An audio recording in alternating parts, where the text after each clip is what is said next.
Chapter 7 Every Other Fridays. The next morning was an every other Friday. On every other Fridays, Mom drove Bat to his school, and Janie walked to her school just like usual. But in the afternoon, Dad would pick them up.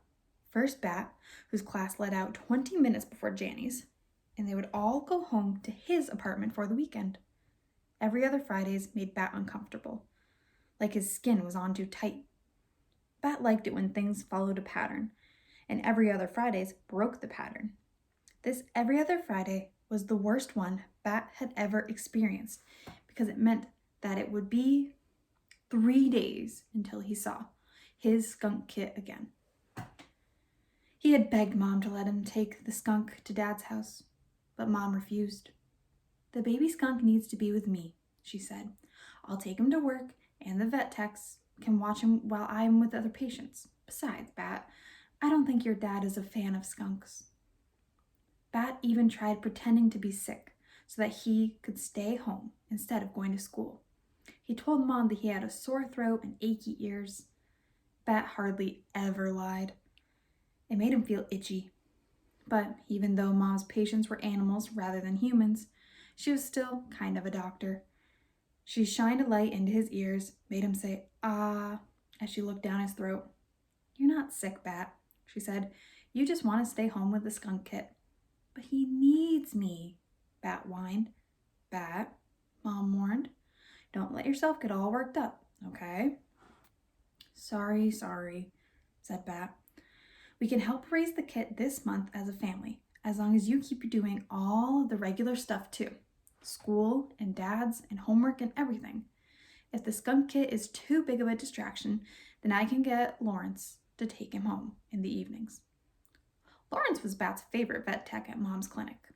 He could juggle 5 juggling clubs, and even though he had enormous hands, was big enough to hold all 5 clubs at once.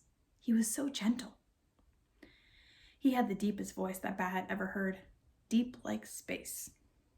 But no matter how much Bat liked Lawrence, there was no way he was going to let him take care of the kit while he wasn't there. "My throat feels better," he said. "Much better." Mom and Janie and Bat all left the house together. Mom locked the door behind them. She kissed Janie and said, "Look both ways. Have a fun weekend." "Okay, Mom," Janie said. "See you on Monday." Bat climbed into the back seat of the car and fastened his seatbelt.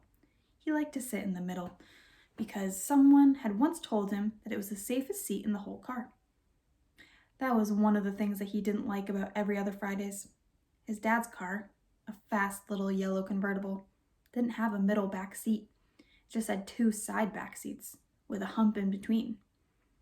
Mom placed the box with the skunk kit on the front passenger seat. Then she started the car and backed down the driveway. So this is the picture. It wasn't a long drive to Bat's school. The distance from their house to his school was exactly 2.3 miles. Bat knew this because he liked his mother to push the button on the dashboard each morning, the one that reset the trip meter. Bat spent the entire 2.3 miles trying to come up with a reason as to why he shouldn't go to Dad's, even though it wasn't every other Friday. A reason that wouldn't make his mom give the kit to Lawrence. But he couldn't think of anything. They arrived at school. "You'll take care of the kit?" Bat asked Mom. "Honey," Mom said, "I'm a veterinarian. Taking care of animals is my job, I promise." Bat nodded. He unbuckled his seatbelt, slid across the seat, and got out of the car. "Wait a minute," Mom called after him as she rolled down the window. "Aren't you forgetting something?" He had his backpack, and he had his lunch. He had his earmuffs. "No," he said. Mom smiled. "You forgot to kiss me goodbye." "Oh, yeah," said Bat. He walked back over to the car, stuck his head through his mom's window. She wrapped her arms around his neck and pulled him close. Her wavy brown hair tickled his nose. "Goodbye, little Bat," she said. "I'll miss you." Then she kissed his cheek. "Goodbye," Bat answered. He walked up to the school's front door, then turned around. Mom was still there, in her car, watching him. He raised his hand and waved. Mom honked the horn at him. 3 light, happy honks. And then she drove away.